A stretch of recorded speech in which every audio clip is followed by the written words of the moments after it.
প্রিয়, আপনি কেমন আছেন? নিশ্চয়ই মৃদু শীত নেমেছে আপনার শহরেও। আপনিহীন এই শীতের দিনগুলো আমার কাছে বিষণ্ণ লাগে। একদিন আমার শহরে আসবেন, একসাথে আকাশ দেখব। আপনার সাথে আকাশ দেখার লোভটা আমার অনেক বেশি। শীতের শেষ বিকেলে একসাথে বসে গল্প করা হয়নি। কত কথা আপনাকে জানানো বাকি। একসাথে সন্ধ্যা নামা দেখা বাকি। আপনার নির্লিপ্ত হাসিতে মুগ্ধ হয়ে ভালোবাসি বলা বাকি। পুরো একটা জীবন একসাথে কাটানো বাকি।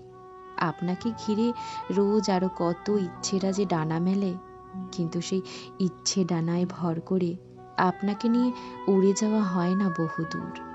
আপনি এলেই আমার সকল ইচ্ছেরা পূর্ণতা পাবে। শীতের এই শহরে এক টুকরো উষ্ণতা হয়ে কবে আসবেন আমার জীবনে? বেলা শেষে বাড়ি ফেরা পথে আমি রোজ আপনার অপেক্ষায় পথ চেয়ে থাকি। আপনি আসবেন তো? আপনার ঠিকানায় ইচ্ছে ডানায় পাঠিয়ে দিলাম আমার এই ছোট্ট চিরকুট।